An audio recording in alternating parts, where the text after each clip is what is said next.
Hi friends, இன்றைக்கி நம்ம வீட்டில் அரிசி பருப்பு சாப்பாடு சனிக்கிழமை செஞ்சுருக்கேன். வாங்க பார்க்கலாம். அதுக்கு என்னென்ன வேணும்னு சொல்லி போட்டுடலாம்.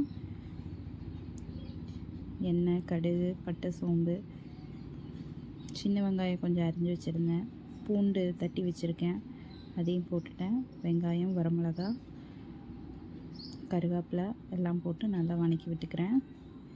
ரொம்ப ஈஸியான சமையல், அடிக்கடி செய்வேன் நான். அது கூட ஒரு 3 தக்காளி, பெரிய தக்காளி அரிஞ்சு வச்சுருந்தேன், அதையும் போட்டு நல்லா வணக்கிக்கிறேன்.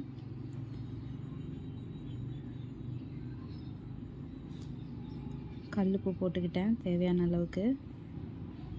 நான் 1.5 டம்ளர் அரிசி எடுத்து ஊற வச்சுருந்தேன், அரிசியும் பருப்பும் போட்டு. இப்போ அது கூட கொஞ்சம் தக்காளி வதங்கிடுச்சு, மஞ்சத்தூள் போட்டேன். இப்போ ஒரு 1.5 ஸ்பூன் சாம்பார் தூள் போட்டிருக்கேன். சாம்பார் தூள் ஆப்ஷனல் தான், ஆனால் எனக்கு இந்த டேஸ்ட் பிடிக்கும், அதனால் போட்டிருக்கேன். இப்போ அரிசியும் பருப்பும் ஊற வச்சதை உள்ளே போட்டுக்கிறேன்.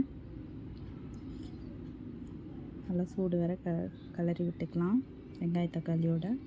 இப்போ தேவையான அளவு தண்ணி ஊற்றிக்கிறேன். அரிசி கொஞ்ச நேரம் ஊறிடுச்சு பாருங்கள். இப்போ நல்லா கலக்கி விட்டுட்டேன். அது எப்படி இருக்கும். இப்போ மேலே அப்படி கொஞ்சம் ஜீரகம் போட்டு ஒரு கலக்கி விட்டுக்கிறேன். இப்போ குக்கர் விசில் விட்டுறேன், மூடி போட்டுக்கலாம். அவ்வளோதான், 2 விசில் விட்டு ஓப்பன் பண்ணால் அரிசி பருப்பு ரெடி. ரொம்ப ஃபேவரட், நல்லாயிருக்கும்.